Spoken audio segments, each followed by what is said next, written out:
Okay, guys, we got Donnie and Everett here. Vanduyn. We're gonna do a quick, I don't know, question and answer. What's life like on the farm? But you're going to have to talk faster than that to get through this processing, you know? It goes a long way, so if you don't talk fast enough, you can't catch it all. Yeah. Go ahead. Yep. I don't know. Okay, so let's see. Can I put this right here? Is that close enough for you guys? Are you going to be in it? It's too close. Hey, center screen, Don. Keep wiggling me around so if I look like I'm moving, I'm not. Okay. So what's life like? Oh, I turned the power supply off. So what's life like on the farm? As children, there was slave labor. There was 4 of us boys. I was the youngest. I was their slave. He did it. Anything went wrong? Donnie did it. Because Donnie was Mama's boy. So Donnie got away with a little more. And you, Everett, what's your opinion on this? I stayed out of it all. He did. He basically was the one that just, I don't know, he's Dad's favorite, I guess. I liked racing on a bicycle down the muddy roads. Till you hit the rut and you're down on in the rut and they run over you. So you don't want to win races with them. Yeah, you aim for the head. You hit anything else, it might throw the bike. So it sounds like you got ran over, Everett, by one of your brothers? Definite. Maybe more than once. I don't remember. That's why I got a flat top. Or the hair off. It didn't burn out on your head? Definitely. One of the experiences I remember was they were white birch trees alongside of the road. And we went up to the top of the hill. It was a fairly steep hill, and climbed up to the top of the tree. Got it swinging side by side. As soon as we could reach over to the next tree, we'd grab a hold of the top of it and let loose of the other one, and then grab the next one, and grab the next one. So we'd go about 20 trees down the hill before we got to the bottom. So you're basically like Tarzan. Tarzan, exactly. Except for no rope. It was just bending the tree. And Jane was down the bottom cutting trees off as we swung. The only problem with that is the top of the tree comes to the middle or upper top. It doesn't come clear to the top of the next tree. So you have to grab up a little bit and grab the other one, or grab high and then let off low.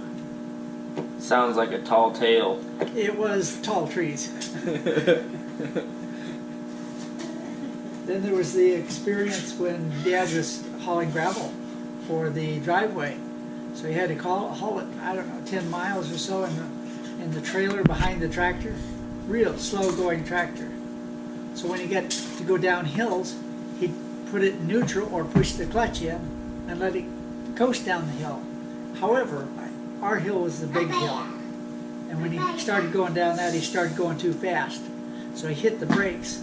One brake locked up. Instead of having both tractor brakes grabbed, one locked up, went sideways. The wheel broke off. One bolt, I think, still holding it from falling flat. Dad was thrown off of or jumped off of the tractor. And the shifting of the weight of the trailer, the shifting of the weight of the gravel on the trailer just shifted up to the front. I don't know how many kids were behind me, but I was riding in the front of the trailer. And that gravel comes slamming up behind my legs, pushing my legs up against the 1 foot rail or 2 foot rail, and darn near broke my legs off at the knees. And I was leaning way forward. Dad comes running around the tractor to see if we were okay, and I think he had some broken ribs, and I'm sure he did. And then pushed me back up into the trailer because I couldn't get back up. I was bent so far forward and had nothing to grab. I don't know. Do you remember any of that story? No. Okay, that's the end of that one. Everett remembers the one where his dad asked him to drain the radiator fluid, though. Can you tell us a little bit about that story, Everett? I think it was an old. Was it the Farmall? Farmall, yeah. The single wheel. He had it parked right up the back door, and he asked me to be a good boy and go out and drain the radiator. I went outside and I picked up the first axe I could find.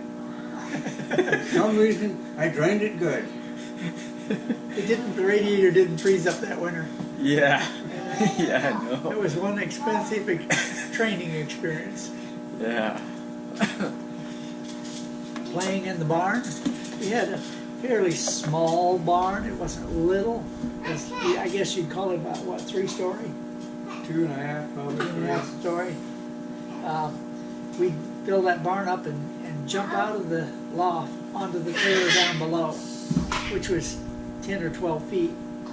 And then we'd play tag in that barn on the 2x4s that ran around it. And you'd grab with your fingers because it's 2x4 this way and 2 this way. So you just have enough room to get your fingers on there and your toes or the sides of your feet on the other 2x4, and then race around and see who could play tag on there and catch the next person. I didn't win too many times, being the youngest. And then the tunnels. Want to tell them about the tunnels? Well, we did a lot of baling hay and that. We'd put the hay on top of each other just right so we could crawl through little tunnels that were covered from the top. If I remember, it was dark in those tunnels. And How tall are you guys? Tall? We were 10, or maybe 2 10-year-olds. foot. How tall are you now? Well, the bale 5.5. is... 4.5? 5.5. Oh, The bale is what? 5.5 feet. 2.5 feet wide by 1.5 feet tall. Yeah. So you have 1.5 foot to crawl, but you had wide space. Gotcha. But you could be on top of a row of bales too, not just underneath all of them. Interesting. Yeah. And then the zip line that he put up, Everett put up, ran from the barn, the tree by the barn, all the way down to near the garage. Right. And we could get going on that thing so fast, we didn't know if we was going to stop at the other end. Start running early. Yeah, you get your feet out, you're holding your feet up. When your feet start dragging, you can't let loose until you got them keeping up with the speed, because if you let loose, it's head over heels. Yeah. Wow. Yeah. And then, Rope tree out in the back. who put that rope tree up? I did. You did? You're the one that did that, huh? Yeah. That was all kinds of fun. that was the most amount of fun, but it's a wonder we didn't break our necks. Because the bank was good 45 in. yeah, the bank was like this, and this tree was here, so you'd swing out into the air. And when you got out as far as you could, you wanted to see who could jump the furthest. So you try to run down that hill and hold on until you're at the end, and then let loose, and hope you lit standing up. Yeah. It wouldn't make much difference. You couldn't keep up with it. Yeah, if you didn't get soon enough, you're running down this hill faster than your feet can go. Yeah. Interesting. So, okay, so now I'm gonna do a quick question and answer because we got limited power supply on the camera. So, if there's one tidbit of advice you could give to your posterity, what would it be? Grew up in the country. No, not at the camera. Tidbits of information. Grow up in the country. You got a lot of places to roam and more places to break bones. And you don't have very many people teaching you how to do things wrong. You can learn them all by yourself. Like We had valleys on the neighbor's land that the washout was probably 10-foot drop off.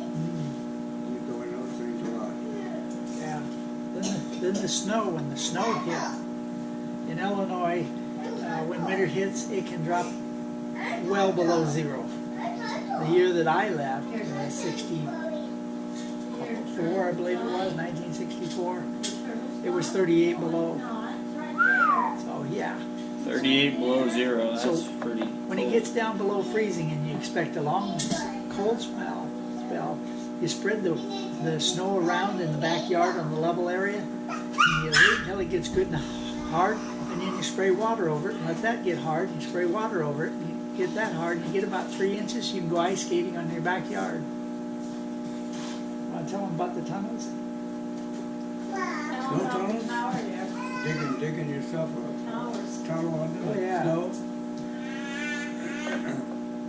You grow up near high voltage electric towers, you learn that when it's foggy out, you shouldn't be climbing the towers.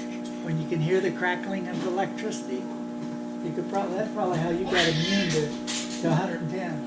You touch 110. But that's high voltage. They're power feeding the cities around. And we had one of them on our property. And he was telling me earlier that he climbed it all the way to the top. I didn't realize anybody had done that before me. Don't do that. That's not a good idea. Because there is no place to turn around, to put your feet back below you on the tower. You have to lay on your belly and slide yourself to nearly falling off when you're holding onto the top steel plate. But while you're up there, it's fantastic.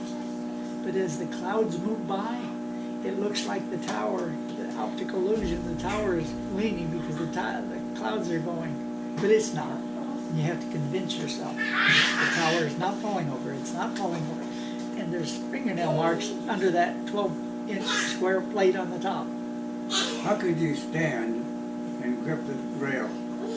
There was no rail up there. All right, how would you standing and gripping the rail? I somehow or another rolled